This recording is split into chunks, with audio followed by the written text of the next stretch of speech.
Hello and welcome to this video. My name is Marco Nuyen and I'm a trainer at Microsoft. This video is part of a series of videos about the role of a Microsoft cybersecurity architect. In this video, we will discuss the topic of identity, discover why identity is the new frontline of cybersecurity, and learn how to protect your digital world in this video designed for aspiring Microsoft cybersecurity architects.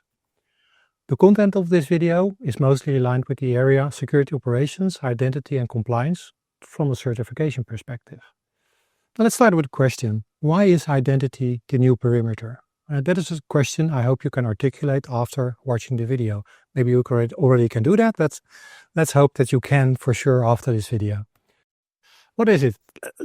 Let's look at another question to get us started. So what is it? An identity is important because it allows users to access resources and services securely and conveniently. Or B, it enables organizations to monitor and audit user activities and enforce policies and compliance. Or C, because it reduces the risk of data breaches, cyber attacks, and unauthorized access by verifying the identity and permissions of users and devices. Or is it D, all of the above? Well, the correct answer is D, all of the above. Identity is important from a cybersecurity perspective because it covers multiple aspects of securing and managing access to resources and services. By using identity as the new perimeter, organizations can ensure that only authorized users and devices can access sensitive data and applications, regardless of where they are located or what networks they use. Additionally, identity solutions can provide visibility and control over user activities and behaviors, and help detect and prevent potential threats and vulnerabilities. Identity is not only a security measure, but it's also a business enabler that can improve user experience, productivity, and efficiency. Therefore, identity is a crucial component of any modern cybersecurity strategy. Here we have the main objectives for this video. Now we will talk about identities, protocols that are related, zero trust, and we will look at some advisories around identity. Now why use an identity? Identity is usually a way of using a digital identity to access something or do some action. The most usual form of a digital identity is an account. And we often have more than one identity. We can use the identity to manage many things. In the video on Zero Trust, I described the pillars and principles of Zero Trust. Identity is a pillar by itself in the Zero Trust concept, and it's an important one. Working with identities is a core value for Microsoft, and it has not changed with cloud. What has changed are the protocols and products when we talk about Microsoft. Cloud and identities we must mention in the family that are now part of Entra. But we will look at Entra in more detail in another video soon.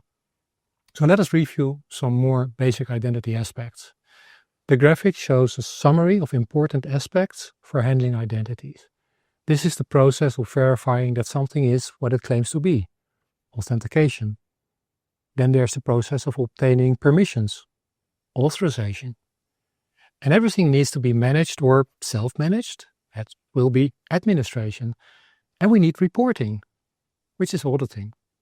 These are the four pillars that make up the basis of identity management. I call these the 4 A's of identity management. And identity is the new control plane or the control plane. It's the new perimeter because traditional networking perimeters have become obsolete in the era of cloud computing. With mobile devices and remote working, it has all changed. The network perimeter used to be a physical boundary that separated the trusted internal network from the untrusted external network. However, this model is no longer viable when users, devices, and applications can be anywhere and access resources and services over the internet. Therefore, the identity of the user, device, and applications becomes the new perimeter that determines the level of access and security. Identity is the new perimeter because it enables zero trust security, the zero trust security model, where every request is verified and validated before granting access. Identity is the new perimeter because it provides a consistent and seamless user experience across multiple platforms and devices. Identity is the new perimeter because it empowers organizations to embrace digital transformation and innovation without compromising security and privacy. Now, one of the most fundamental aspects of security in the public cloud is identity. Identity is the basis for a wide variety of security assurances, such as authentication, authorization, encryption, auditing, and compliance. Identity determines who or what can access or perform certain actions on data and resources in the cloud. Access controls protects data and resources from unauthorized or malicious access and decides which requests should be permitted or denied. Access control relies on identity to verify the identity of the requester and enforce policies based on the requester's role, attributes, and its context. Identity and access management, or IAM in short, is the process of defining, managing, and verifying identities and their access rights in the cloud. IAM lets the right individuals access the right resources at the right time for the right reason, while preventing unauthorized or inappropriate access. IAM also enables users to manage their own credentials and preferences, such as passwords, tokens, and multi-factor authentication. Identity and access management is boundary security in the public cloud. Unlike traditional perimeter-based security models that rely on firewalls and VPNs, IAM secures access to data and resources at a granular level, regardless of where they are located or how they are accessed. Identity access management must be treated as the foundation of any secure and fully compliant public cloud architecture, as it enables organizations to achieve security, agility, scalability, and cost efficiency in the cloud. Now, what is an identity provider? An identity provider, or IDP, is a service that can confirm and prove our identity when we want to use a cloud resource. We can provide some evidence to the IDP, such as our username and password, or other kinds of proof, and ask the IDP to validate our identity. Then we can use the validation from the IDP to access the resource we want. This is like calling home to get approval before we do something. Different IDPs may have different functions and abilities, but some common elements are that they are a database of user identities, where the IDP keeps information about who we are and what we can do. Or they can be a verification system, where the IDP evaluates the evidence and decides whether to give us validation of our identity. And security mechanisms, where the IDP defends itself and its users from unauthorized access and attacks.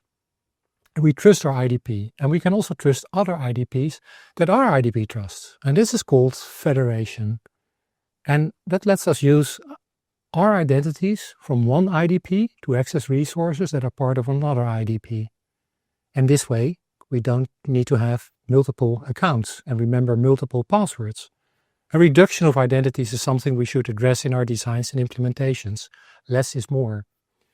As the cybersecurity architects, we are very interested in the IDP and how it operates. It's an important control plane where we can monitor and manage all kinds of interactions with cloud resources.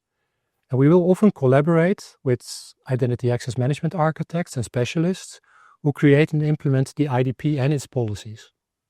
In fact, many identity architects also become cybersecurity architects because these two fields are so closely connected in the cloud security domain. However, we will depend a lot on the IDP's capabilities and offerings when it comes to what we can do and what applications require. And we will have protocol limitations. In the end, for authentication and authorization, users will receive tickets, tokens, and other forms that can verify their identity and show their permissions. These are based on protocols, and there are so many of them. This is one of the challenges for identity and application architects. Basically, the application is built to be able to comprehend a certain protocol. Here are some of the protocols that I've put together. The first three, Security Assertion Markup Language, SAML, WS Federation, and Open Authentication, and on top of that, OpenID Connect, are usually called federative modern protocols. These are protocols that are suitable for the internet and are very common for web-based applications and processes. These are protocols that you should remember. WS Federation, WS Fed is from the WS Star Alliance. It's not so popular. The other ones actually are more widespread. So if you look at Security Assertion Markup Language, that's what many organizations started adopting into when they started working beyond traditional networking boundaries with other companies. And I've grouped Open Authentication and OpenID Connect together because Open Authentication, OAuth, is mainly an authorization protocol, and OpenID Connect was built on top of OAuth to provide with authentication functionality. The other three protocols here are examples of older protocols. They're often called legacy protocols. They don't work well outside of a company and even fail when crossing network boundaries, but there can be a lot of applications that still need these in an existing environment. A major issue for us from a security perspective is there are no hard controls. There's no way of defining the protocol. And if you have an application that has a dependency on a legacy protocol, we need to find support for that. An issue with these legacy protocols is that they were not intended to support zero trust principles. They don't do the check back. They don't refresh regularly, and zero trust principles like least privilege and verify explicitly are hard to achieve. With modern protocols like SAML, OIDC, WSFAT, we can apply the checkback capability that enables us to verify explicitly from the zero trust principle. But it also allows us to do that frequently. Typically, with modern protocols, the token we have obtained will expire and needs to be refreshed. That refreshment is the chance we can use to recheck, and if something has changed, act differently. There's a regular phone home, and by having that checking moment, recurring checking, we can start expressing different kind of behavior. With modern protocols, we can also demonstrate different levels of trust, changing the authorization behavior based on evidence we evaluated. Let's think of an example. You are working from the office and you go home. Same user, same device, different environment. We can use the information from that and act differently for the user when working from the office or working from home. The IDP can put information in the token that can be used in the application. At the office, you can download. At home, you cannot. The slide also has a little diagram that illustrates basic interaction processes between a user session, the IDP, and an application.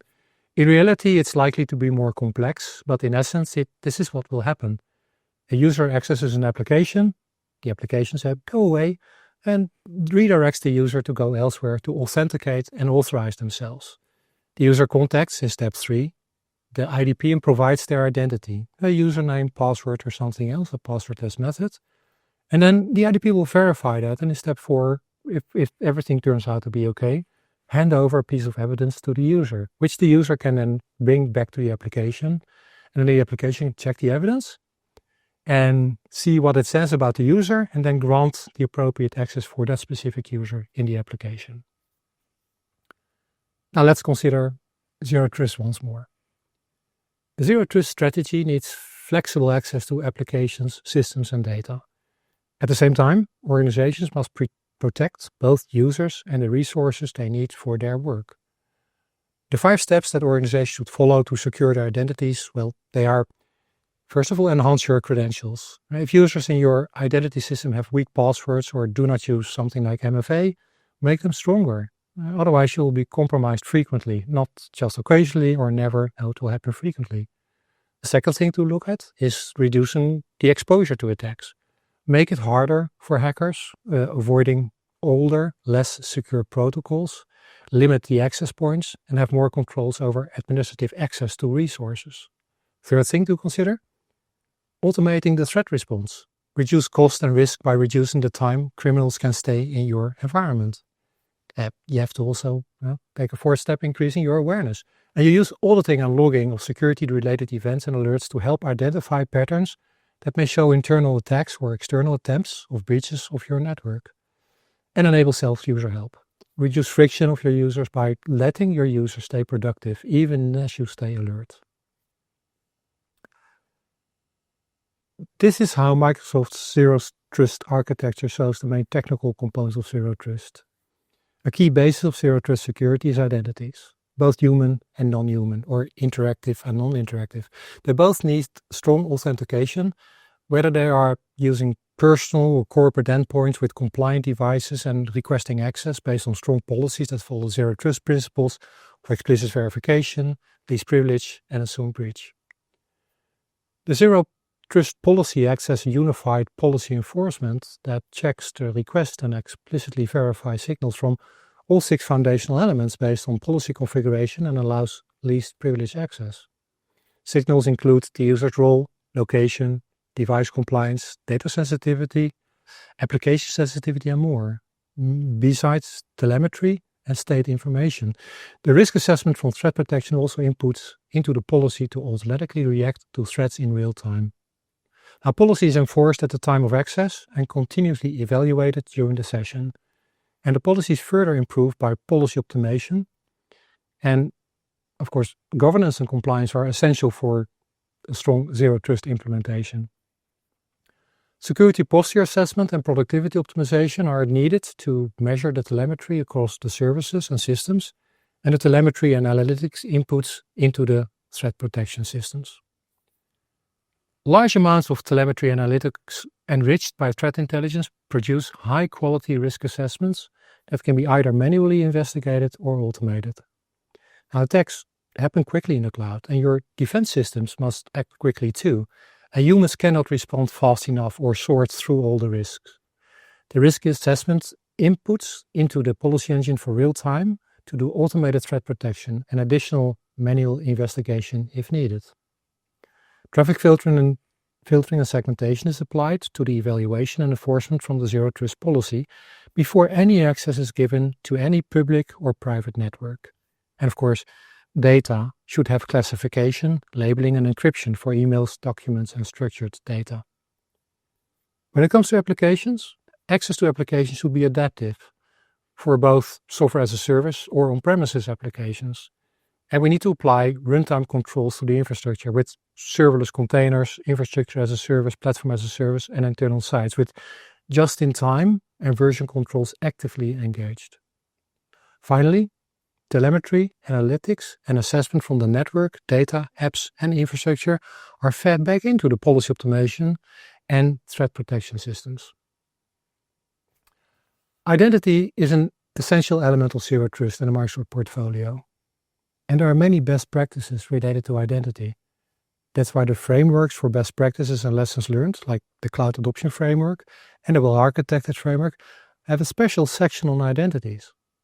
In the Cybersecurity Architect series, we also have specific videos on these frameworks, but there we discuss more the security aspects of these frameworks. But there are, in those frameworks, other pillars too, like the one on identity. What is the best resource for making things practical is the MCSB, the Microsoft Cloud Security Benchmark. It has a whole MCSB domain specifically on identity management, and it offers lots of useful advice there. And I frequently use that as a checklist and as a list of requirements when I'm designing. And these elements, of course, are based on best practices, and they align with Zero Trust. And we also see these integrated in the Cloud Adoption Framework and the Well-Architected Framework. Right? It is all related, and it's all coherent. These are the MCSB controls on identity from the documentation, again with lower numbers indicating a higher priority. We need to include these in our designs and check if they are present in any existing environment. And if they're not, then we need to devise a plan for improvement.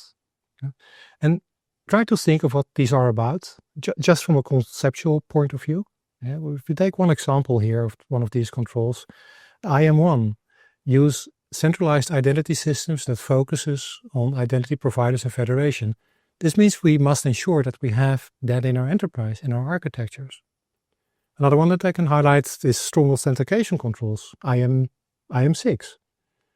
This reminds me of moving away from passwords and to go passwordless, where authentication is based on evidence, where the evidence is more than just a password, something you know. Passwords are not secure. They can be hacked, leaked, they are borrowed by other people. So it is things like these controls that you should be able to connect to practical elements such as people, process, and technologies. And of course, the MCSB will have more details on that. And so will the Cloud Adoption Framework and the Well-Architected Framework have. But try to think of these controls, how you would understand them and how you would apply them. Okay, that's it for now. Let's recap what we discussed in this video. So we talked about how identities matter and how they relate to our efforts to achieve Zero Trust. Protocols are a key element because many features we want to use depend on authentication and authorization protocols. Lastly, we examined resources to use when designing or when checking identity coverage in our cybersecurity architects and implementations. If you want to learn more, you can access the training materials on Microsoft Learn. And these short links that will take you to the main source of reference for the cybersecurity architectural. Thank you for watching the video. Meet you again in another one in the Cybersecurity Architect series. Until then, stay safe.